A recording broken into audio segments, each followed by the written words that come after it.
The swarm was already inside knife range when the Weave finally understood that the dead human hull at the center of the debris field had its eyes open. It came as a wrongness first, a single sour note threaded through 8,000 minds at once, because the Weave did not think the way single creatures thought.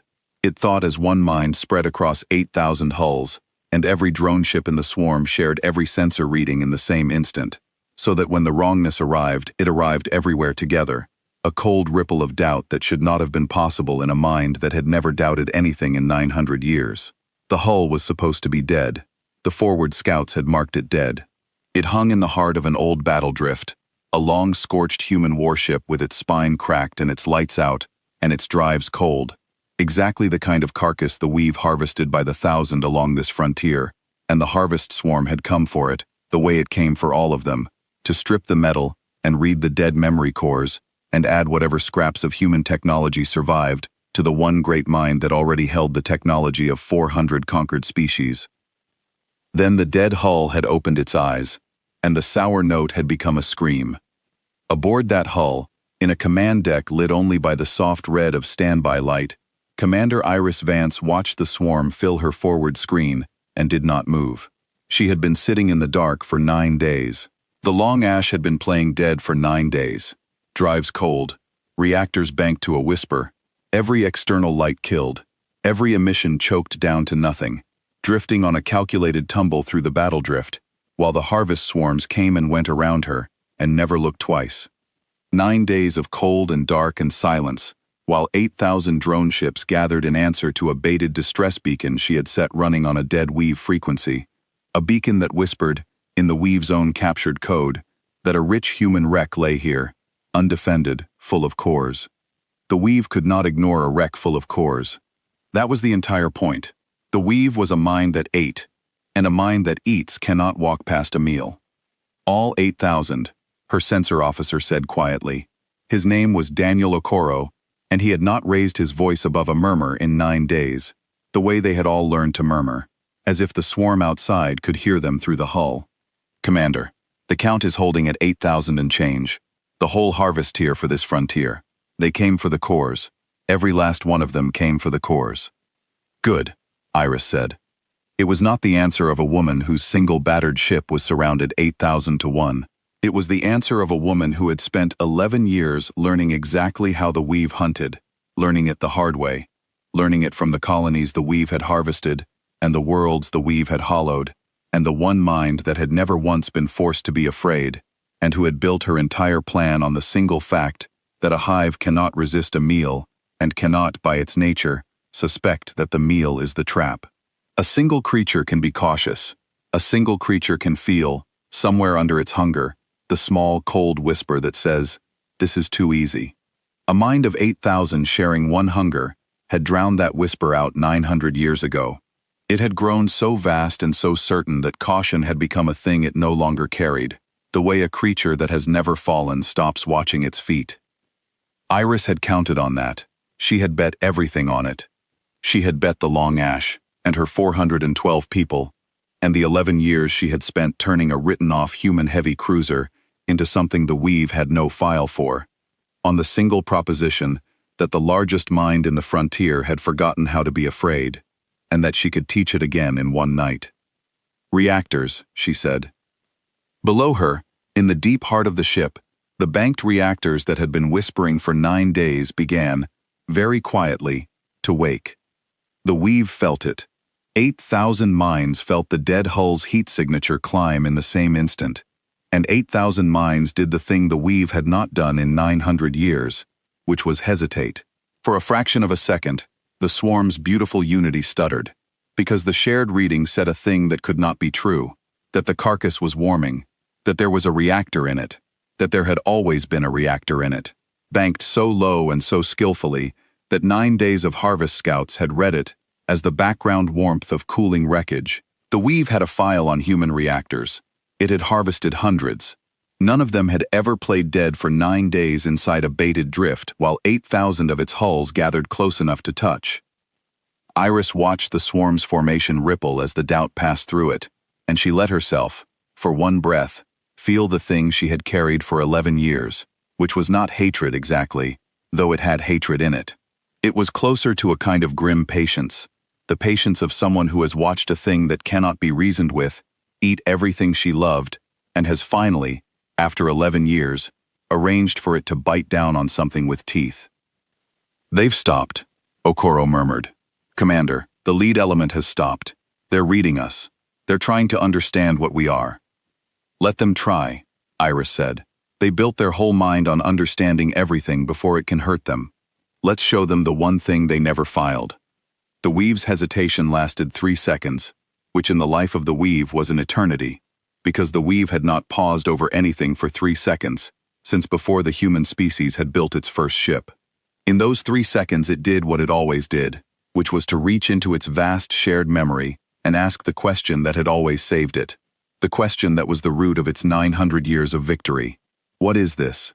It carried the memory of 400 conquered species and 10,000 years of conquest, every weapon and hull and trick the frontier had ever thrown at it, all of it held in one mind that never forgot and never died. It asked, "What is this?" of the warming hull at the center of the drift, and for the first time in 9 centuries, the mind reached into itself and came back with nothing. No file, no match. A human heavy cruiser, yes. The chassis was human, the lines were human, but what it had become was in no record the weave held, and a mind that had conquered the frontier by always knowing first, felt the floor of its certainty tilt. Iris saw the tilt before her instruments did, saw it in the way the swarm's perfect formation began to lose its edges, the drones at the front drifting a fraction too far apart, the unity that was the weave's whole strength fraying at the place where it touched the thing it could not name. She had studied the weave for 11 years, and she knew its tells the way a hunter knows the small movements of a thing about to bolt. It was not bolting yet. It was too vast and too proud to bolt from a single hull. But it had stopped eating, and for the weave, stopping eating was the first symptom of the disease it had given every other species in the frontier, and had never once caught itself. "Daniel," she said, "how long were they harvesting before they noticed us warm?" 8 minutes, Okoro said. 8 minutes inside knife range, Commander. They had crews on our outer hull. They had cutting teams on the dorsal spine. They were 3 minutes from breaching the false cargo decks. And the false decks held. The false decks held. They read exactly like a stripped wreck. Empty bays, dead cores, cut power. They believed it all the way down. Iris nodded slowly. The false decks had taken 3 years to build. 3 years of deliberately ruined-looking compartments wrapped around the true ship inside. A costume of death sewn over a living thing. And the weave had eaten the costume and never tasted the body. That was the whole architecture of the trap. The thing no single-minded captain would ever have dared, because a single mind would have feared discovery every hour of those 9 days. The weave had not feared discovery, because the weave did not believe a wreck could be a lie. It harvested the dead did not deceive.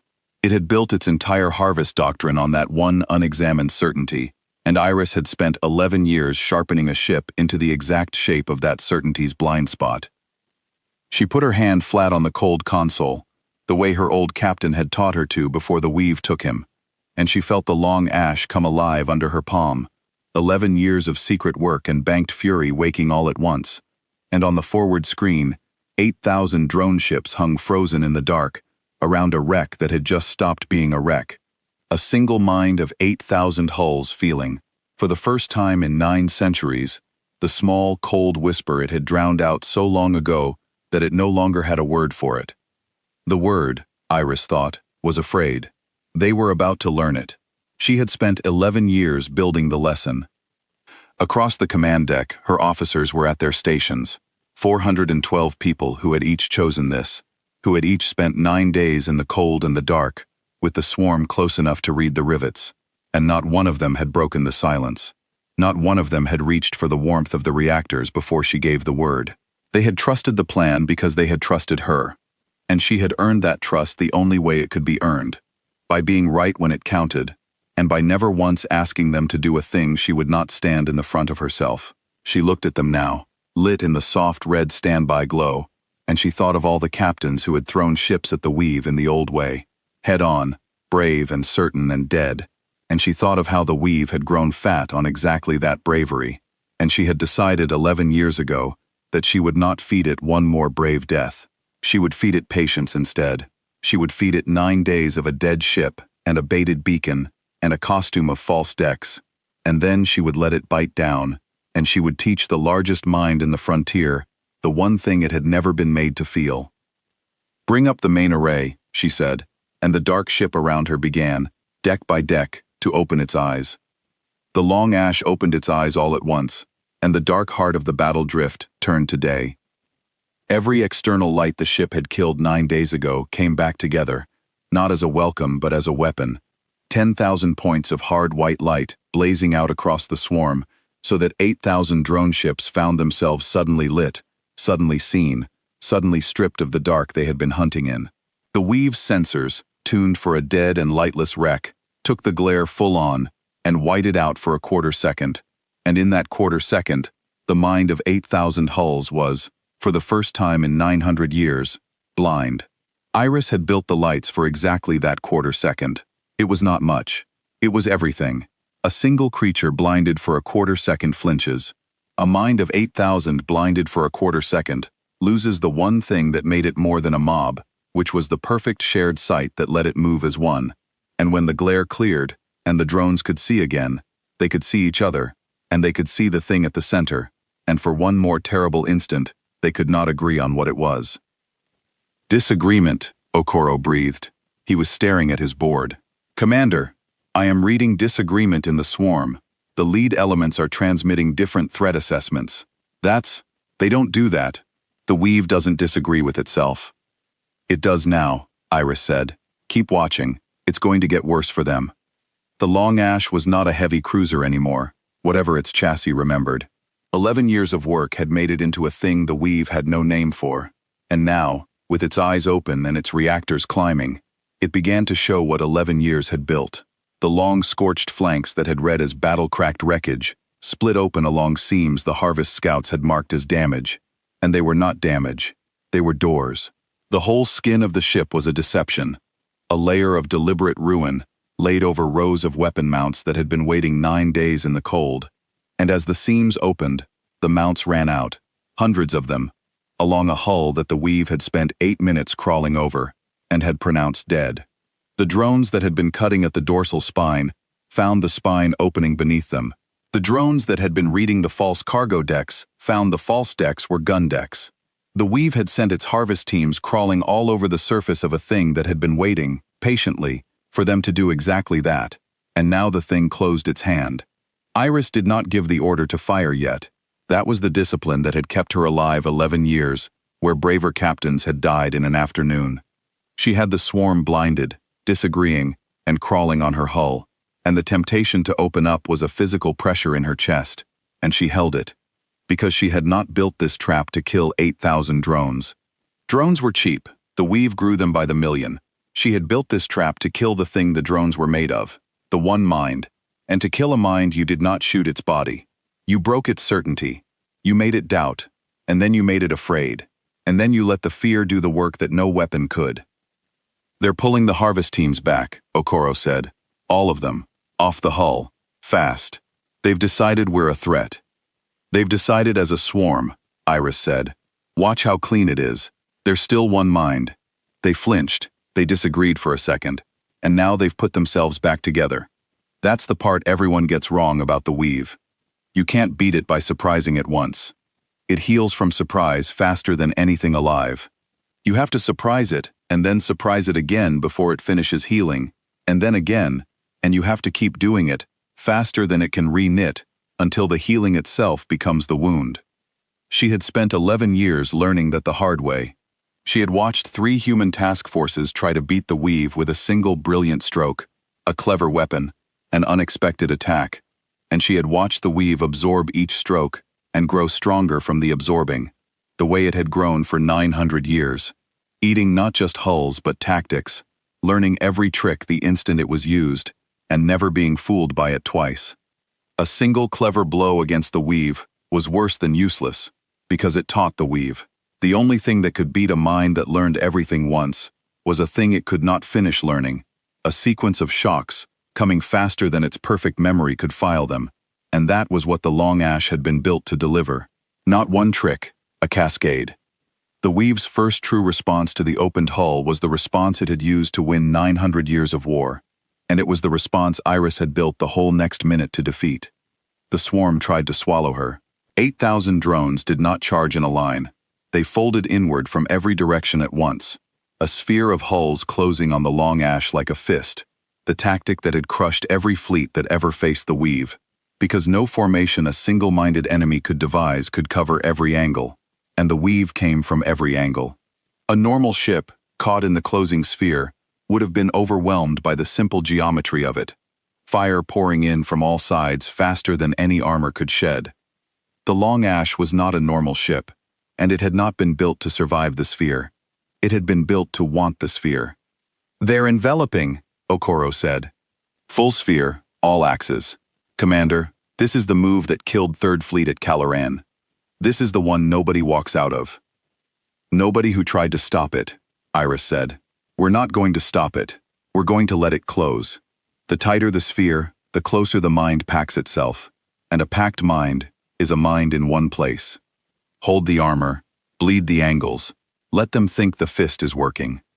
She had drilled her crew for the sphere 1,000 times, because she had known from the first year of planning that the Weave would use it, that it could not help using it, that it was the move written into the deepest layer of the great mind's instinct.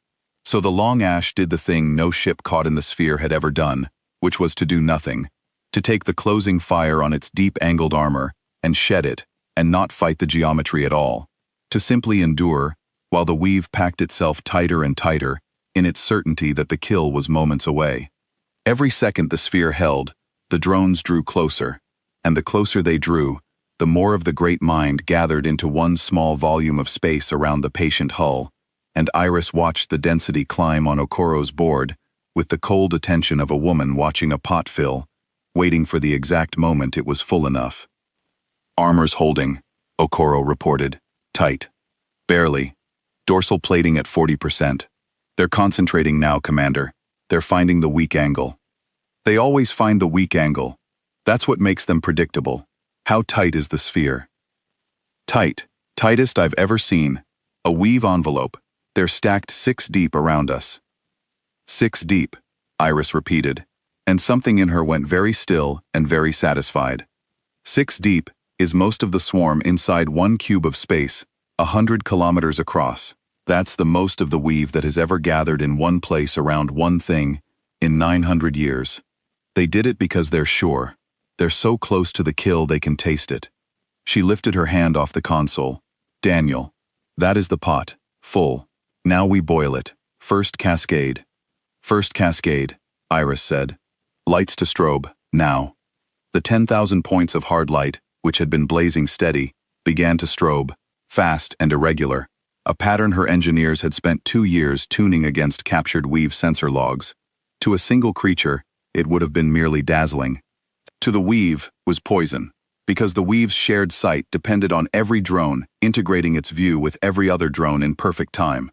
And the strobe arrived at 8,000 sensors, at 8,000 slightly different distances and angles, so that the one mind trying to assemble one picture from 8,000 views found the views would not line up, found the strobe smearing its perfect unity into 8,000 quarreling fragments. The swarm's formation, which had reknit so cleanly a moment before, began to come apart again, and this time it did not reknit, because every time it tried, the strobe shattered the picture once more. "It's worse than disagreement now," Okoro said, and there was something like awe in his murmur. "Commander, individual drones are diverging. They're flying their own headings. The mind it's losing the edges. It's losing track of which hulls are its own." "That's the wound," Iris said softly. "That's the real one. Everything else was set up." She understood the Weave better than any living human, and so she understood the precise horror of what was happening to it. A horror no single creature could ever truly feel. The Weave was not a fleet that had a mind. The Weave was a mind that happened to be wearing 8,000 hulls, and its sense of itself, its whole experience of being one thing, depended on the unbroken flow of shared sight binding the hulls together. Cut that flow and you did not merely confuse it, you dismembered it. Each drone that lost the flow became, For the seconds it was cut off, a severed piece of the mind, alone, half-thinking, experiencing the unbearable novelty of being a single thing for the first time in its existence.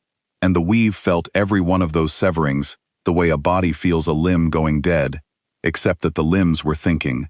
And the limbs were afraid, and there were 8,000 of them, and the fear of each severed piece flooded back into the whole, the instant the flow reconnected, so that the weave was not just being cut apart, it was being taught, 8,000 times a second, what it felt like to be alone, and small, and mortal. It had spent 900 years inflicting exactly that, on every species it conquered. It had never once felt it. Iris had built a ship to teach it, and the lesson was running now, faster than the great mind could file it. "They're firing," Okoro said. "Finally. Full swarm. Everything they have." The 8,000 drones fired, and it was a wall of light that should have ended any single ship, and the long ash took it, because the same 11 years that had built the deception had built the armor under it, layered and deep and angled, and because a swarm that has lost its shared sight cannot concentrate its fire. That was the second half of the wound. A unified weave would have put all 8,000 weapons on a single point of the hull and burned through anything. A weave smeared into quarreling fragments by the strobe fired in 8,000 directions, each drone aiming at the threat its own broken view showed it, and the threat its own broken view showed it was, as often as not, another drone. Iris watched on her board as the swarm's own fire began to rake across its own hulls, drones killing drones in the confusion. The great mind's strength turned against itself by the simple fact that it could no longer tell where it ended. "They're hitting each other," Okoro said. "Commander, they're hitting each other. The swarm is taking losses, and we haven't fired a shot." "We won't yet," Iris said. "Every drone they kill themselves is a drone that dies teaching the mind that it can die. Let them. We hold fire, and we keep the cascade running. Second pattern on the strobe in 10 seconds. Daniel, watch for the moment the mind tries to do the smart thing." She watched it happen with a strange doubled feeling, the feeling she had carried in every hour of the 11 years, which was that she was both the hunter and a witness to something terrible. The drones killing drones were not soldiers. They were not even quite alive in the way a single creature was alive. They were the fingers of one hand turning against each other, because the hand had lost the nerve that told it where its own fingers were, and there was a horror in that, in watching a mind tear off its own pieces in blind panic, that even 11 years of grief did not quite let her enjoy. But she did not flinch from it, because she had seen the other side of it, the side the weave had shown to 400 species. She had seen a colony of 90,000 people read and harvested and added to the great memory while the weave moved on without slowing, never once feeling the weight of a single one of them. She had stood in the ruin of a world the weave had hollowed and listened to a silence that the great mind had made and would never remember making, because to remember it would require feeling it, and the weave had never let itself feel anything it did to anyone. She was making it feel now. That was not cruelty. Cruelty was a thing one mind did to another while knowing. The weave had never known. She was simply, finally, making it know. And if knowing tore it apart, that was the shape its own arithmetic had always had, only pointed, for the first time, back at the one who wrote it. "Second pattern is running," Okoro said. The strobe just shifted. "There, Commander, the panic just doubled. Whatever that pattern is, it's worse for them than the first." "It's the sound of their own colonies," Iris said quietly. "We rebuilt the rhythm of the harvest calls they used on the worlds they took, and we're playing it back at them in light. They've heard that rhythm 8,000 times, from the outside, while they were the ones eating. Now it's coming at them. A mind that never feared anything is hearing the noise it makes when it kills, aimed at itself, and it does not have a single file for what that means. The smart thing being, pull back. Reform out of strobe range, re-knit, and come at us as one mind again from a distance. That's what it should do. That's what a thing that wants to live does. The instant it tries, I want to know, because that's the moment it stops being a hunter and becomes prey, and the long ash was built for that exact moment. For a few more seconds the swarm thrashed, firing into itself, fragments diverging and colliding, the great mind flailing against the cascade with a panic it had no 900-year file for. And then, just as Iris had said it would, The weave did the smart thing. The drones nearest the long ash began to peel away, pulling back out of the strobe's range, trying to put distance between themselves and the poison so the mind could re-knit and think and come back as one. It was the correct move. It was what any creature that wanted to survive would do. And it was, Iris knew, the exact move that would finish it.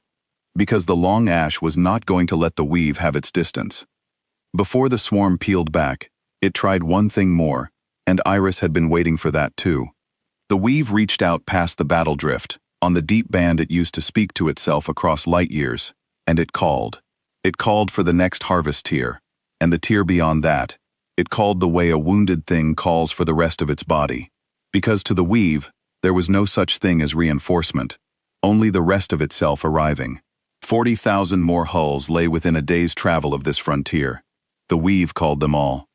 "They're transmitting wide," Okoro said. "Deep band. Commander, they're calling for the rest of the tier. If that gets out, we don't face 8,000. We face 50. "Let it get out," Iris said. Okoro's head came up. "Commander." "Let it get out, Daniel. I want it to get out. I have spent 11 years wanting nothing in the universe more than for the weave to call the rest of itself to this exact patch of dark." She did not take her eyes off the screen. Think about what a call for help is, for a thing that has never needed help. The weave does not have a word for rescue. It conquered 400 species and it never once, in 900 years, sent a signal that meant, "Come quickly, I am in trouble." It does not know how. And just now, in front of every drone in this swarm, and every receiver in this frontier, it sent one. The mind that ate the galaxy just admitted, on the open band, that one human ship had it scared enough to scream for the rest of its body. Do you understand what that does to a thing built entirely out of certainty? Every conquered species that ever bent to the weave, bent because the weave was the thing that never needed anyone. We just made it need. The call going out is the wound, Daniel. The 50,000 hulls are not the danger. The 50,000 hulls are the witnesses. Okoro stared at her, and slowly, the meaning of it reached him, the size of it, and he turned back to his board with the look of a man who has just understood he is inside something far larger than a battle. "And when they arrive," he said. "The 50,000. When they arrive," Iris said, "they will find what is left of this swarm, and they will read what happened here in the shared memory, because the weave cannot hide a thing from itself. Every drone's experience floods back into the whole. They will arrive already knowing that one human hull blinded 8,000 of them, cut the mind into screaming pieces, made them fire on each other, and made the great weave call for help. They will arrive carrying that memory into the one mind, and a mind cannot unknow a thing it has filed. We are not going to beat 50,000 hulls with one ship, Daniel. We never were. We are going to put one memory into the weave that it can never delete, and then we are going to walk out, and the weave is going to spend the rest of its 900 more years knowing that the dark might be playing dead." She let that sit a moment, and then the discipline came back into her voice, flat and certain. "But that's the long war. The short war is this swarm, and this swarm just turned to run, and a thing that runs in front of the whole rest of itself has to be caught, because if it gets away clean, the memory that floods back is we escaped, and that one heals. The memory I want flooding back into 50,000 hulls is we could not get away. So we catch it. Helm, stand by." "There it is," she said. "It's running for room to think. Helm, we don't give it any. Bring us up off the tumble and put us into the heart of the swarm. We chase the mind, not the hulls. Daniel, find me the densest knot of drones, because that's where the most of the mind is concentrated, and that is where we are going." Okoro turned to look at her, and for the first time in 9 days his murmur cracked into something almost like a laugh. The disbelieving laugh of a man watching a single battered ship decide to charge into the center of 8,000. "Commander," he said, "we're going to drive into the middle of them." "We're going to drive into the middle of it," Iris corrected. "Singular. There's only one thing out there, Daniel, no matter how many hulls it's wearing, and it just made the mistake every predator makes. Exactly once. It turned its back to run. You never get to study the weave for 11 years. I did. And the one thing I learned that nobody else lived to write down is that the weave has never, in 900 years, been chased. It does the chasing. It has no idea what to do when the meal comes after it. So we are going to teach it that too. Helm, all ahead, take us in. Okoro keyed the helm order, and then, because he had murmured for 9 days, and the murmuring was over, he said it at full voice, the first full voice on the command deck in 200 hours. Helm answering all ahead. We are going in. Around the deck the 412 straightened at their stations, and the soft red standby light gave way at last to the hard white of a ship at full action, and the long ash put its scarred prow toward the densest knot of the swarm, and began, unmistakably, to accelerate. No human ship had ever driven toward the center of a weave envelope. Every instinct in war said the center was death. Iris had learned, across 11 years, that the center was the one place the great mind could not imagine being attacked, and so the center was exactly where she meant to put her ship. And the long ash, which had spent 9 days pretending to be dead, lit its drives for the first time in the heart of the swarm, and drove straight into the densest knot of the thing that had eaten the frontier, and 8,000 fragments of one terrified mind scattered before a single human hull that had finally, after 9 days and 11 years, stopped pretending. The long ash hit the center of the swarm, the way a stone hits still water, and the weave came apart around it. Iris had been right about the chase. The great mind, for all its 900 years and all its conquered memory, had no instinct for being pursued, and the instant the human hull drove inward, instead of trying to break out, the swarm's last shred of coherence dissolved. The drones nearest the prow scattered in 8,000 directions, each fleeing on its own broken view, and the ones behind them collided with the ones fleeing, and the great mind that had moved as one perfect thing for 9 centuries, thrashed in the middle of its own panic, like a creature drowning in itself. The long ash did not even need to fire much. Iris kept her weapons cold through most of it, letting the swarm tear itself on its own confusion, firing only to widen the wound, only to keep the panic running, only to make sure that no knot of drones got far enough from the strobe to re-knit into a mind again. "They're trying to talk to us," Okoro said. Iris turned. "Say that again." "They're hailing. The weave is hailing us. Direct, narrow band. Our language. Commander, it's speaking our language. It's never done that. The weave doesn't negotiate. It eats. It has never once in its history sent a hail that wasn't a harvest command. Put it through." The voice that came onto the command deck was not one voice, and it was not 8,000. It was something between, a chorus that kept trying to be a single speaker and kept fracturing, and that fracturing was itself the most damning thing Iris had ever heard, because it was the sound of a mind that could no longer hold itself together long enough to finish a sentence. "Human vessel," it said, and the words came layered and stuttering. "Human vessel, you are not in our memory. You are not catalogued. We do not have you. Cease the light, and we will withdraw. We will withdraw from this frontier. We will leave the human worlds. Cease the light." Okoro looked at her, and there was something stunned in his face. "It's begging," he said. "Commander, the weave is begging." Iris did not answer for a moment. She had imagined this moment 10,000 times across 11 years, had played it in her mind in the cold and the dark, had wondered what she would feel when the thing that took everything from her finally asked her to stop. And what she felt, now that it was here, was not triumph, exactly. It was something colder and more exact. It was the feeling of a debt being read aloud. "It's not begging," she said finally. "Not the way a person begs. It doesn't know how to be afraid for itself, not really. It's never had a self to be afraid for. What you're hearing is a mind discovering, in real time, that it can be hurt, and reaching for the only tool it has never used, which is asking. It has spent 900 years being asked. It collected the asking of 400 species. It has every recording of every world that ever begged it to stop, and it never stopped once. Because the asking never reached it, because it never had to feel the thing on the other end of the asking. And now it's trying to use the tool it spent 9 centuries ignoring, and it's finding out that the tool only works on something that can feel mercy, and it never built itself anything to feel mercy with, and neither, today, did I." She keyed the channel open. "This is the human warship Long Ash," she said, and her voice was very steady. "You said you do not have me in your memory. You will have me now. Not me. This. What is happening to you right now? The light and the fracture and the fear. You are going to file every second of it. Because you cannot help filing. It is the one thing you cannot stop doing.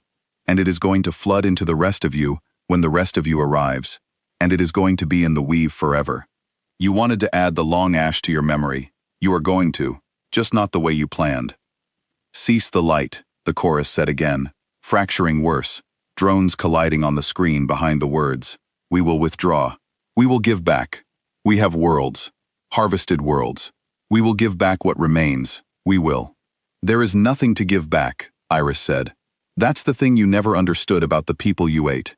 You think a world is its metal, and its cores, and its memory, and you think if you keep the memory you've kept the world. You kept 90,000 people from a colony called Hale's Reach in your memory. I know, because I've spent 11 years reading everything we ever recovered about what you do.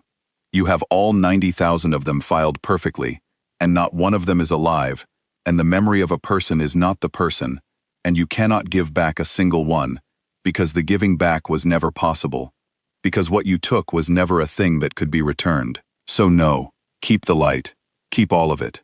You are going to learn what every one of those 90,000 learned, which is that the thing coming for you does not stop because you asked. She closed the channel. The command deck was silent for a moment after the channel closed, and Iris felt the weight of what she had said settle over her crew, because they had all lost something to the weave.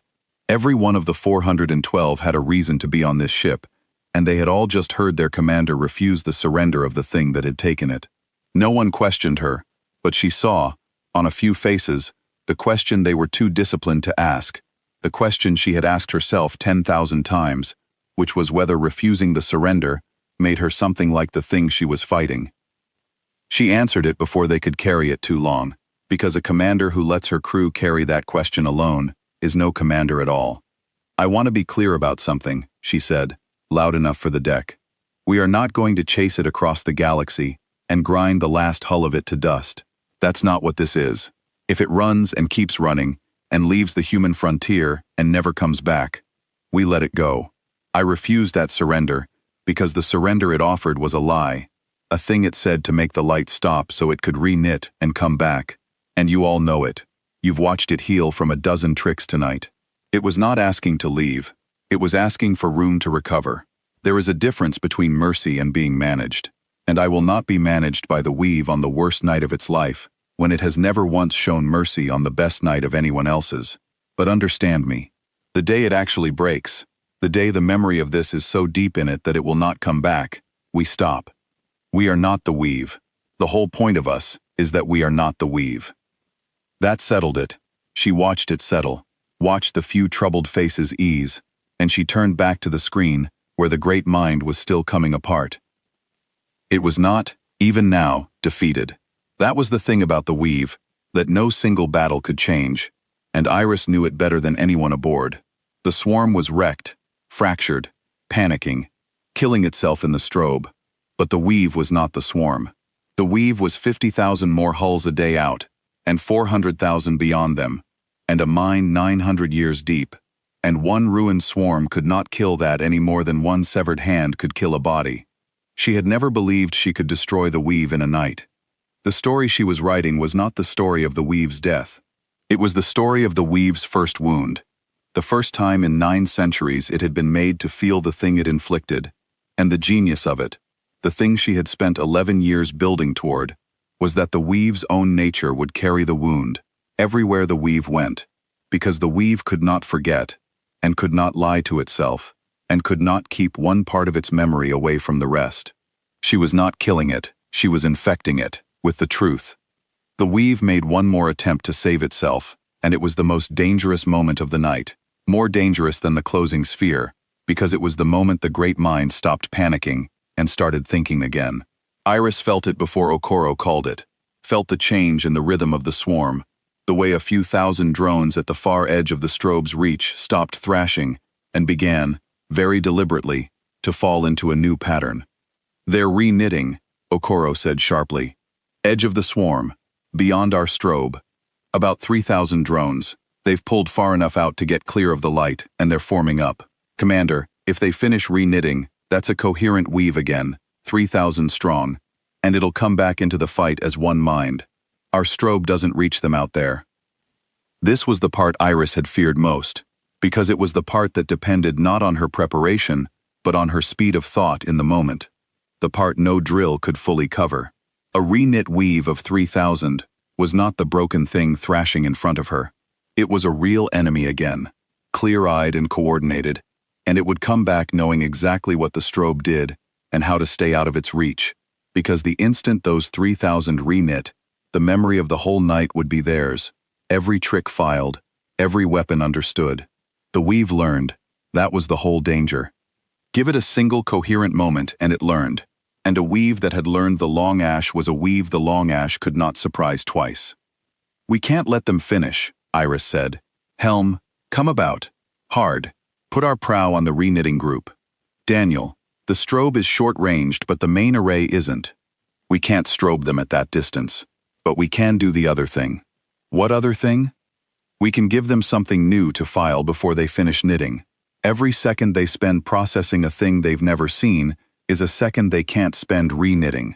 The mind can fracture, or it can integrate something novel, but it has trouble doing both at once. So we hit them with novel.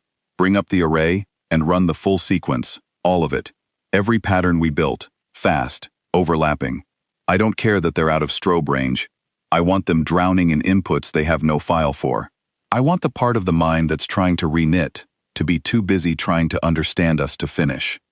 It was a gamble, and Iris knew it, and her crew knew it, because throwing the full sequence at a partly coherent weave risked teaching it the whole sequence at once, if the gamble failed. But she had learned, in 11 years, that against the weave, the only fatal move was the cautious one, the single careful blow that gave the mind time to study you. So she did not give it time. The long ash came about hard and put everything it had built toward the reknitting drones. Not weapons, but novelty. 11 years of carefully designed strangeness poured out all at once, and the 3,000 drones that had almost become a mind again hit the wall of it and stalled, caught between integrating the new and holding their forming unity, and they could not do both, and the knit came apart in their grip. "It's working," Okoro said, disbelieving. "The reknit failed. They're fracturing again. Commander, you stalled 3,000 drones with confusion, with nothing but things they'd never seen." "Not nothing," Iris said. "The most expensive thing in the galaxy. The one thing the weave can't buy with 900 years of conquest. Something it doesn't already know." She let out a slow breath, the first real breath since the sphere had closed. "That's the whole war, Daniel, in one move. The weave wins because it always knows first. The only way to beat it is to be unknowable faster than it can know. We just did it again. We can keep doing it. That's the thing. 11 years taught me. That cost 3 fleets their lives to not learn. You don't outshoot the weave, you outstrange it." "Daniel," she said. The deep band call they sent, the one calling the rest of the tier, did it complete? "It completed," Okoro said. "Clean transmission. 50,000 hulls inbound. Lead elements arriving in 11 hours. 11 hours. Iris nodded slowly. "Then we have 11 hours to make this swarm into a memory worth dreading. And then we leave before the reinforcements arrive. Because the point was never to fight 50,000. The point is for 50,000 to arrive and find the dread already here, in their own shared memory, waiting for them. Keep the cascade running, keep them fractured, and start recording everything, every frequency, every angle, the highest fidelity we have. I want a perfect record of tonight, because we are going to need it for the next part of the war, the part that doesn't happen with weapons." "What part is that?" Okoro asked. "The part where we make sure every other species the weave is still hunting gets to see this," Iris said.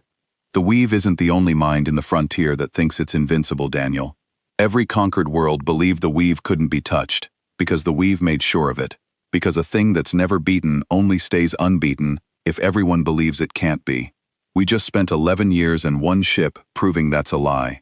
The weave will carry the wound in its own memory, but the frontier needs to carry it too. 100 species are lying down in front of the weave right now, because they think there's no point standing up. We're going to send them 11 hours of footage of the weave begging a single human hull to stop. That footage is worth more than this whole swarm. That footage is the actual weapon." She looked around the deck, at the 412, at the hard white light of a ship, fully awake for the first time in 9 days, and she let herself, finally, feel the edge of the thing she had been holding down for 11 years, not triumph, and not even satisfaction, but a fierce, clean defiance, the defiance of a creature that had been told all its life that the thing in the dark could not be fought, and had spent everything proving the thing in the dark could be fought, and was, right now, watching it come apart. It told us we weren't in its memory, she said, half to herself. 11 years ago, I made that my whole goal. To build a ship the Weave had no file for. To be the one thing the mind that knows everything could not know.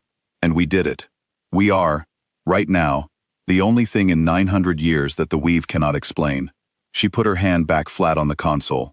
Let's make sure it never forgets that it couldn't. On the screen, the swarm thrashed and fractured, and begged in its broken chorus, and the long ash held the center of it, cold and patient and lit, recording every second, and the great mind that had eaten the frontier learned, hull by hull and minute by minute, the lesson it had spent 9 centuries making certain it would never have to learn. And Iris Vance, who had carried the lesson alone for 11 years, watched the thing that had taught it to her finally take it in, and felt, at last, the weight on her chest begin, by the smallest measure, to lift. It would never lift all the way.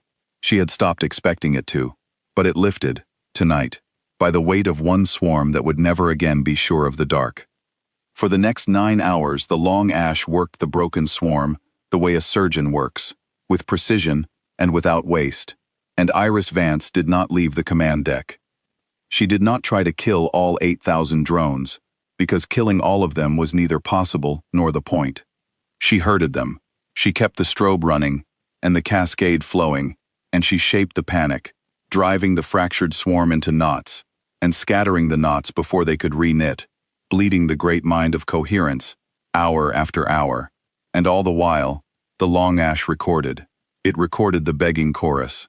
It recorded the drones firing on drones. It recorded the moment, 4 hours in, when a coherent fragment of perhaps 1,000 hulls tried one last organized attack, and the long ash met it head-on, and broke it in 90 seconds, with a precision that the recording would make unmistakable. It recorded the slow, terrible arithmetic of a mind that could not stop counting its own losses, that felt every severed hull flood back into the whole as a small death, that had spent 900 years never once subtracting from itself, and was now, for the first time, learning the meaning of less. By the 6th hour, the swarm was no longer a swarm.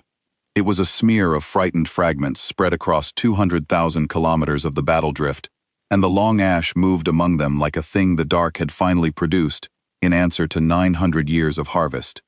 And the drones fled from it wherever it went, and that flight too was recorded, because nothing in the Weave's 9-century memory was worth more to the frontier than the image of the Weave running. Commander. Okoro's voice had changed over the hours, settled into something quieter and harder. I have the count. Of the 8,000 and change that came into this drift, we've confirmed 2,200 destroyed, most of them by their own fire. The rest are scattered and incoherent. They are not a fighting force anymore. They're pieces. 2,200, Iris repeated. She thought about it. Out of 8,000, we destroyed barely a quarter of the hulls, and broke the other 3/4 into nothing. Yes. She nodded slowly. And that's the number I want in the record, Daniel. Not 8,000 destroyed, 2,200 destroyed, and the rest of a swarm that has crushed entire fleets reduced to fragments fleeing one ship. Because 8,000 destroyed is a story about a weapon. 2,000 destroyed, and the rest broken, and running is a story about a mind that came apart. And the second story is the one that beats the Weave, because the second story is the one 100 conquered species can believe. Nobody believes one human ship destroyed 8,000 hulls. Everybody, in their bones, can believe that a mind built on never being afraid does not survive being afraid. That's the true thing. Put the true number in the record. Far out in the dark, the rest of the Weave was coming, and it was coming differently than it had ever come before, though it did not yet know why. The 50,000 hulls of the inbound tiers moved on their long approach as one mind, as they always had, perfect and unhurried and sure, and they carried the great certainty that had carried them for 9 centuries, the certainty that the frontier held nothing they had not already met, and filed and beaten. But there was a thread of wrongness running through them now, faint, the same sour note the harvest swarm had felt in its first 3 seconds, because the harvest swarm's distress call was still echoing in the deep band, and the great mind could not quite resolve what the call had meant. A call for help. The weave had no clean file for one of those. It had sent the call automatically, as a body twitches, and now the rest of the body was hurrying toward the twitch without understanding it, and the not understanding was, in a mind that had always understood, a small, cold dread it had no name for, and could not put down. It would understand soon. It would arrive at the battle drift and come into shared range, and the whole night would flood into it at once. 8,000 hulls worth of being blinded and fractured, and made to beg, and made to run, and the great mind would file it the way it filed everything, and then it would have to live with it, the way it had never had to live with anything. That was the trap Iris had built underneath the trap. The harvest swarm had been the bait. The reinforcements were the real target, 50,000 pristine hulls about to be infected with the memory of defeat by their own incurable need to know what had happened to the part of themselves that screamed. Back aboard the Long Ash, Iris watched a coherent fragment of the broken swarm, perhaps 1,500 drones, make a final desperate bid to do the one thing that might have salvaged the night for the Weave, which was to destroy the Long Ash before it could broadcast, to erase the witness before the witness could speak. They came hard and they came smart, having learned what they could in the hours of fracture, staying spread to avoid the strobe, coming from the ship's blind quarter while it was occupied herding fragments on the far side. 1,500, fast, off our stern, Okoro snapped. They learned, Commander, they're staying out of the strobe arc, and they're going for the relay array, the broadcast antenna. They want to kill the signal before it goes. Of course they do, Iris said, already moving. The footage scares them more than we do. That tells you everything. Helm, roll us. Bring the strobe arc onto our stern. And Daniel, the array is the one thing we protect tonight. Everything else is expendable. The array is not. Put the point defense on full, and angle the dorsal armor to cover the antenna. They can have any plate on this ship except that one. The Long Ash rolled, hard, and the 1,500 drones met the strobe they had tried to avoid as it swept onto them, and most of them fractured, but not all. And for 90 seconds the night came down to a knife fight over a single antenna, the Weave throwing everything it had left at the one piece of the ship that could hurt it forever, and the Long Ash spending armor and point defense and everything but the array to keep the array alive. 2 of the drones broke through the defense, and one of them died against the dorsal plate Iris had angled to take it, and the other one died 900 meters short, killed by a point defense gunner named Petra Lund, who had lost a brother at a colony the Weave had harvested, and who did not miss. The array held. The broadcast was safe. Antenna intact, Okoro said, breathing hard. Broadcast is clear. They threw 1,500 drones at our signal, and they could not stop it. Then the signal is going to do more damage than every weapon on this ship, Iris said. Send it now, Daniel. While they're watching. Send it now. The reinforcements were now 2 hours out. Iris had been watching the clock the whole time, because the entire plan ended with a clean departure, and a clean departure was the one part she could not afford to get wrong. The 50,000 inbound hulls were coherent, rested, and would arrive carrying the night's memory the instant they came into shared range of the broken swarm. The moment to leave was before that, in the gap, while the local Weave was too fractured to coordinate a pursuit, and the reinforcements were not yet close enough to take up the chase. Somewhere in those 9 hours, between herding fragments, Okoro had asked her the question her crew had been circling for 11 years and had never quite dared, and she had answered it, because the night had earned them an answer. He had asked her where the plan came from, not the trap, the engineering, the years of work. Where the idea came from, the seed of it, the certainty that a hive could be broken through its unity rather than its hulls. Hale's Reach, she had said. The colony I keep naming. I was 19. I was off-world when the Weave came, on a supply run, 2 systems out. I came back to a silence. 90,000 people, and the Weave had read every one of them into its memory and moved on the same afternoon, the way you'd skim a book and shelve it. There was no battle. That's the part that took me 11 years to understand. There was no battle, because nobody fought, because everybody knew the Weave couldn't be fought. because the Weave had spent 900 years making absolutely sure everybody knew that. She had been quiet a moment, and I stood in that silence and I thought, the thing that makes it unbeatable is the same thing that makes it one mind. It can't be everywhere uncertain and one thing certain at the same time. A creature can hold a small doubt and stay itself. A mind of millions sharing one certainty can't hold a doubt anywhere without it spreading everywhere. Its greatest strength is a single unbroken nerve. And a single unbroken nerve is the easiest thing in the universe to cut, if you stop trying to cut the body and cut the nerve instead. I just needed 11 years to build the knife. Okoro had listened to that, and then he had said the thing that Iris carried with her now into the last hours of the night. 90,000, he had said. And tonight, 100 frontier worlds are going to see this. Commander, that's not revenge for Hale's Reach. That's Hale's Reach winning the war it never got to fight. She had not answered that. She had not trusted her voice to, but she had filed it in her own human memory, the only memory that had ever mattered to her, the kind the Weave had never understood it was fighting, the kind that does not merely record a thing but is changed by it, and she carried it now as she gave the order to broadcast. Daniel, prepare the broadcast, she said. Everything we recorded, the full 9 hours, compressed and encrypted on the human deep relay channels. I want it propagating across the frontier, before the reinforcements even arrive. By the time the 50,000 get here, half the frontier should already be watching the Weave beg. Daniel, prepare the broadcast, she said. Everything we recorded, the full 9 hours, compressed and encrypted on the human deep relay channels. I want it propagating across the frontier before the reinforcements even arrive. By the time the 50,000 get here, half the frontier should already be watching the Weave beg. Broadcasting 9 hours of footage will light us up like a beacon, Okoro said. Every receiver in range will get a hard fix on our position. Good, Iris said. Let them. We'll be gone before it matters, and I want the Weave to know exactly which ship sent it. I want the long ash in the record by name. 11 years ago it told me I wasn't in its memory. I am going to make sure that by tomorrow there is not a single hull in the entire Weave that does not carry the name of the ship that did this. The Weave wanted to catalog the long ash. It's going to, as the one thing in 900 years it could not beat. Send it.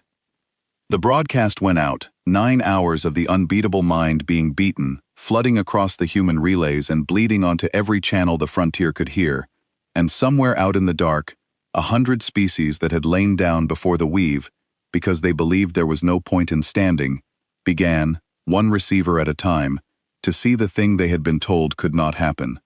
Iris would never see most of what that broadcast did. She would not see the 3 subjugated worlds that rose against their Weave garrisons in the following month, emboldened by 9 hours of footage. She would not see the 2 species that had been about to surrender quietly pull back from the table. But she knew, sending it, that she was firing the real weapon now, the one 11 years had truly been about, and that the broken swarm in front of her had only ever been the gunpowder. Reinforcements at 90 minutes, Okoro said. Commander, it's time. Iris looked one last time at the screen, at the scattered fragments of the thing that had taken her home, and her captain, and 11 years of her life, the thing she had finally, tonight, made afraid. She did not feel the clean joy she had once imagined. She felt something steadier, the deep, tired satisfaction of a long debt paid in full, and exactly, no more and no less. She had not become the Weave. She had not ground the last hull to dust. She had wounded it precisely where it lived, recorded the wound, sent the record to everyone who needed to see it, and now she was going to take her 412 people home. Helm, she said, take us out. Course for the human frontier. Best speed, before the rest of it arrives. She paused, and kill the strobe on the way out. Let them watch us leave with their own eyes, in the clear. I want the last thing this swarm sees, the thing it files and floods into all the rest, to be the long ash turning its back on 8,000 of them, and going home unhurried, like the whole night was a thing it had simply decided to do. The long ash came about, lit its drives, and drove out of the battle drift on a clean, unhurried heading toward the human frontier, and behind it, the broken pieces of the Weave watched it go, and could do nothing, and recorded the watching, and the recording flooded into the great mind, and would be there forever.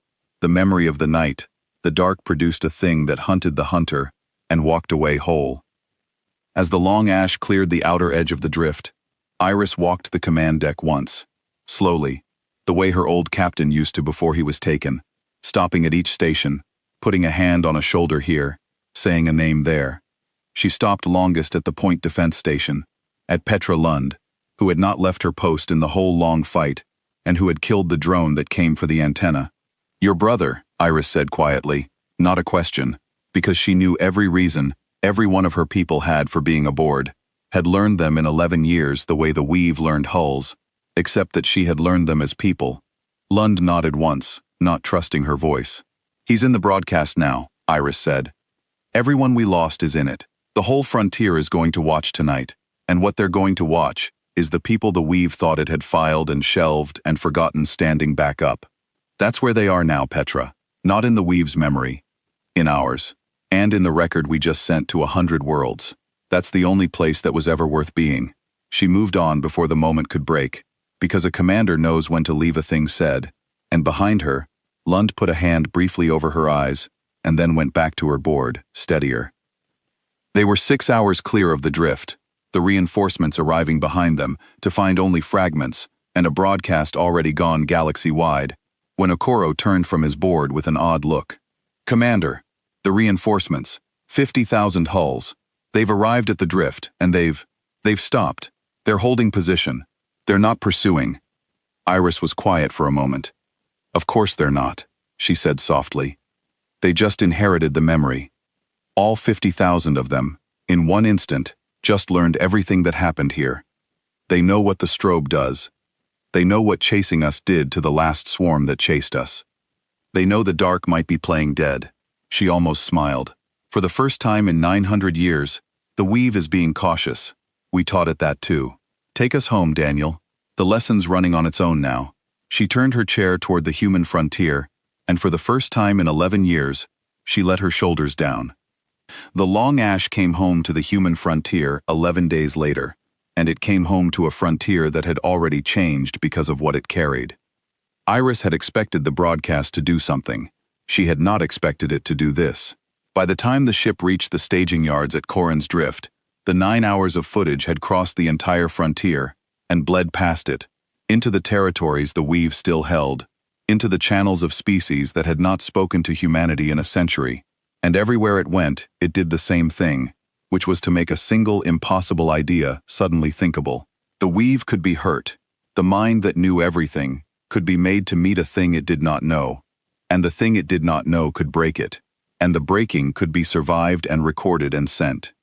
100 conquered worlds had spent 900 years being taught the opposite, taught it so thoroughly that the teaching had become the deepest fact of their lives, and 9 hours of footage had not erased the teaching, but had put a crack in it, and a crack was all it had ever taken, anywhere, for a thing to begin coming apart.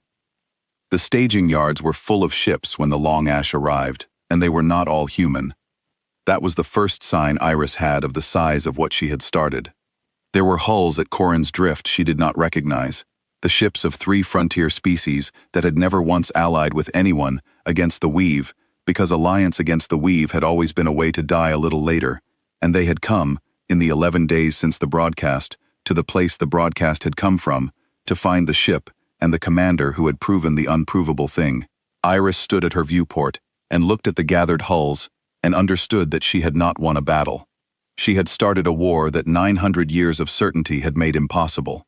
And the war was going to be long and hard and was not hers to finish. But it had started. After 9 centuries in which the only motion in the frontier had been the slow tide of the Weave's harvest, something had finally moved the other way. She gave one statement, when they asked her for one, and she made it short, because she had learned long ago that the Weave's 9-century strength had been built partly out of grand words, and she did not want to fight grandness with grandness. "We didn't beat the Weave," she said. "We beat one swarm, and we did it with one ship, and we walked away, because beating all of it was never the point. The point was the thing you all just watched. It can be done, that's all. It can be done. You spent 900 years being told it couldn't. Now you've seen it. What you do with having seen it is the rest of the war, and the rest of the war belongs to all of you, not to one ship." She had paused, and then added the only thing that mattered to her personally, the thing she had carried since she was 19. And when you fight it, don't fight the hulls. The hulls are nothing. It grows them by the million. Fight the certainty. Cut the nerve, not the body. It is one mind, and one mind can only be sure of one thing at a time. And the moment you make it unsure anywhere, it is unsure everywhere. That's the whole secret. It cost 90,000 people at a place called Hale's Reach for me to learn it. I am giving it to you for free. The recording of that statement traveled almost as far as the footage had. In the months that followed, Iris watched from the human frontier as the crack spread.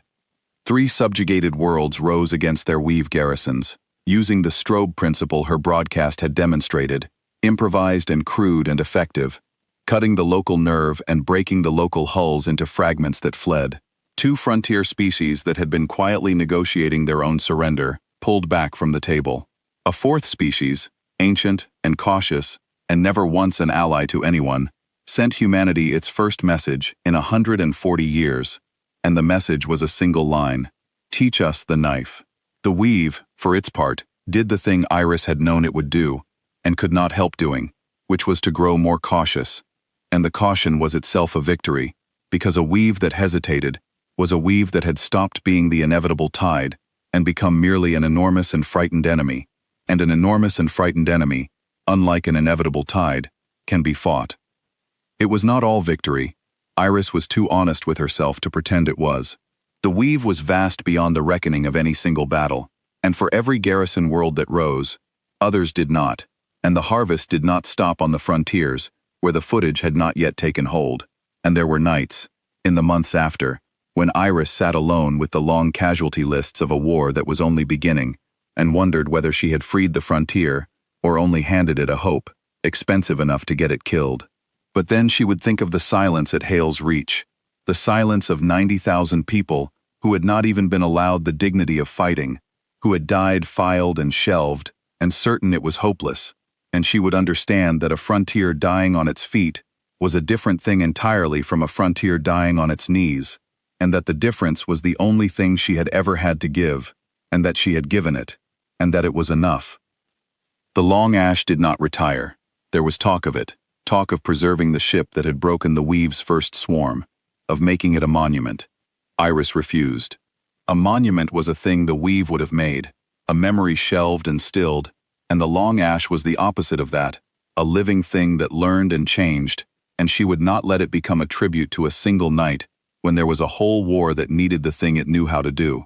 So the long ash went back out, again and again, and each time it went out it taught, not by fighting alone now but by fighting alongside the rising frontier, by showing the crews of 3 species, and then 5, and then a dozen, how to cut the nerve, how to outstrange the mind that knew everything, how to be the unknowable thing faster than the weave could know it. Iris Vance had spent 11 years building one knife. She spent the years after teaching 100 worlds to forge their own, and that, in the end, was the war. Not one ship and one swarm, but a frontier that had remembered how to stand, armed with the one secret the weave had spent 900 years making sure no one would ever learn. The weave never did get a clean file on the long ash. That was the thing Iris held on to. In the hard years, the small, cold, private satisfaction of it. The mind that catalogued everything, that had read 400 species and 10,000 years of war into a memory that never forgot, had met one human ship and one human commander on a night in a battle drift, and to the end, it never managed to reduce them to a thing it understood. It had a record of what they did. It would carry that record forever, the blinding and the fracture and the begging and the long unhurried departure, flooding into every new hull the weave ever grew, so that there was no longer any such thing as a weave that did not know it could be afraid. But the why of it, the thing underneath the tactics, the human memory that did not merely record a loss, but was changed by it, and grew teeth from it, and turned it into a weapon, that the weave never filed, because that was the one thing in the galaxy it had never built itself the means to understand. It understood taking. It had never once understood what it was to lose something and carry it. And so the deepest thing about the night it was beaten remained, to the weave, a permanent blank at the center of its perfect memory, a thing it knew had happened and could never explain. the exact shape of a human ship it could not catalog. The first joint operation came in the second year, and it was the one that taught Iris how much the war had already grown past her. A garrison world called Tessin Light, held by the Weave for 300 years, sent word through the ancient cautious species that its people were ready to rise if someone could break the orbital swarm that held them down. A standing garrison of 12,000 drones, half again the size of the swarm at the battle drift. In the old days, before the broadcast, no force in the frontier would have answered. 12,000 was a number you did not fight, but the broadcast had been out 2 years by then, and when Iris brought the Long Ash to Tessin Light, she did not bring it alone. She brought a fleet, the first real Allied fleet the frontier had assembled in 900 years. 40 hulls of 6 species, every one of them crewed by people who had watched the 9 hours of footage until they knew the strobe principle in their sleep. Every one of them carrying their own forged version of the knife. She did not lead the battle. That was the thing she insisted on, against every voice that wanted her at the center of it, because she had understood something, in the 2 years since the battle drift, that mattered more than any single victory. If the war stayed hers, the war would die with her. The Weave was patient beyond the span of a life, and a thing that outlives you cannot be beaten by a hero, only by a method that outlives you too. So Iris gave the Battle of Tessin Light to a young captain of the ancient cautious species, a commander named Seth, who had studied the footage frame by frame for 2 years, and had improved on it, had found refinements in the strobe Iris had never thought of, and she watched from the Long Ash at the edge of the fight, as a frontier she had only cracked open, broke a garrison 3 times the size of the one she had broken alone. And broke it better, faster, with fewer losses, because the method had grown past its maker, the way every good method must. When Tessin Light rose, when the 12,000 drones fractured and fled, and the people of the garrison world came up out of 300 years of certainty to take their own sky back, Iris stood on her command deck and watched it on a screen and felt the thing she had been chasing since she was 19, which was not victory and not revenge, but the sight of a method working in hands that were not hers. Seth hailed her after, the young commander's face bright and exhausted in the panel, and thanked her, and Iris had told the truth, which was that there was nothing to thank her for, that Seth had won it, that all Iris had ever done was prove the door was not locked, and the frontier had walked through it on its own legs. Seth had not accepted that, not entirely, and had said a thing Iris kept. You proved the door wasn't locked, Seth had said. But for 900 years, everyone could see the door. Nobody tried it. You didn't show us the door, Commander. You showed us we were allowed to try. The Weave learned from Tessin Light too, of course. It always learned. After Tessin Light, it changed its garrison doctrine across the whole frontier, spreading its hulls thinner to deny the strobe a packed target, and the change cost the frontier dearly, because the new doctrine made the next dozen risings harder and bloodier than Tessin Light had been. Iris had known it would. That was the war against the Weave in its entirety, a thing that learned everything once, and adapted to everything once, and the only way to stay ahead of it was to keep being new, faster than it could file you. But there was a thing the Weave's adaptation revealed, a thing Iris had hoped for and had not let herself count on, which was that the Weave was now adapting to humanity. For 900 years the Weave had set the terms, and everyone else had adapted to it. Now, for the first time, the Great Mind was reacting, changing its ancient doctrine in answer to a thing the frontier had done, and a Weave that reacted was a Weave that had lost the one advantage that had made it inevitable, which was the advantage of being the only thing in the galaxy that ever made the first move. Iris lived to see the frontier turn. She did not live to see the war finished, because the war was longer than any one life, the way wars against vast, patient things always are. But she lived to see the tide that had moved only one way for 900 years, break and begin, slowly, to move the other, and she lived to see the species that had asked her to teach them the knife, become teachers themselves, and she lived to see the day, 14 years after the battle drift, when the Weave abandoned an entire frontier sector without a fight, pulling back its hulls from worlds it had held for centuries, because the cost of holding them against a galaxy that had learned to cut the nerve had finally, for the first time in its history, become a cost the Great Mind was not willing to pay. A thing that calculates its own losses can be made to retreat. The Weave had taught that arithmetic to 400 species. Iris Vance had simply, finally, taught it back. There was a question that followed Iris through all the years of the long war, asked by reporters and by recruits, and once, late, by a child on a freed world who had grown up watching the 9 hours of footage the way an earlier generation might have grown up on a fairy tale. The question was always some version of the same thing. Were you not afraid? One ship, 8,000, 9 days in the dark. Were you not afraid? And Iris gave the child the answer she had never quite given the reporters, because the child had asked it plainly and deserved a plain answer. I was afraid the whole time, she said. Every one of the 9 days. Anyone who tells you they fought the weave without fear is telling you a story. The trick was never to not be afraid. The trick was that the weave could not be afraid. Not really. Not until that night, because it had never had a self small enough to lose. And a thing that has never been afraid has no practice at it. It does not know how to think while it is afraid. We do. We are very, very good at it. We have been afraid our whole history, and we kept thinking anyway, kept building anyway, kept loving things we knew we could lose. That is the actual weapon, the one underneath all the others. Not the strobe, not the ship. The fact that we are a species that has always done its best work while terrified, and the weave was a mind that had never once had to. I was afraid the whole time. That is exactly why it lost. The child had thought about that with great seriousness, and then asked whether the weave was sorry, now, for Hale's reach and the other worlds, now that it had learned to feel. And Iris, who did not lie to children, had told her the hard thing. The weave was not sorry, because sorry was a thing you felt for someone else, and the weave had learned fear, but it had never learned the other thing, the harder thing, the feeling for someone else thing, and probably it never would. It learned it could lose, Iris had said. It never learned to care that anyone else did. Those are different. Most of what makes a person lives in the gap between them. The weave will spend the rest of its existence afraid, and it will still never once be sorry. And that, more than anything, is why it is the thing in the dark, and we are the thing that answered it. The long ash grew old in the war.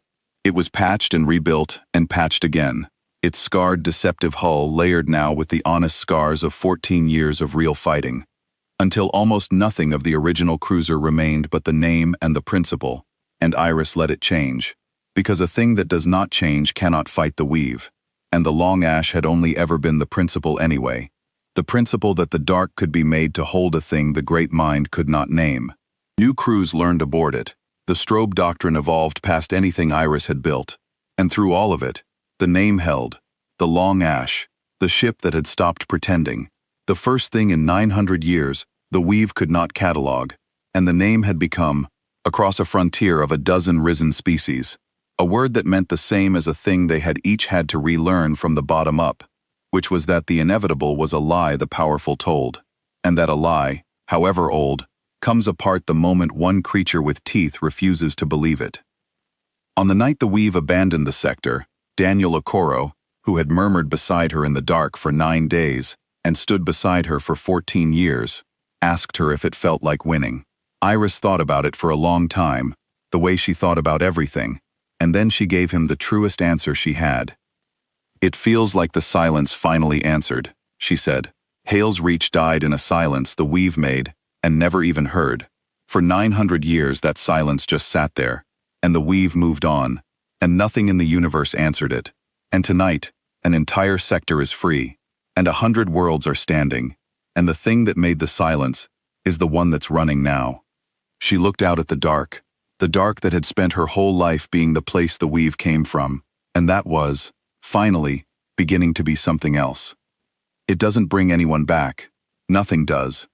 But the silence answered, Daniel. After 900 years, somebody answered it. We did. That's what it feels like. She had built one ship to teach the largest mind in the frontier, the one thing it had made certain it would never feel, and the lesson had outgrown the ship and the swarm and the commander, and become the thing 100 worlds lived by, and the dark that had belonged to the weave for 9 centuries no longer belonged to it alone, because somewhere in it, always now, there might be a thing playing dead, patient and lit and waiting, ready to open its eyes.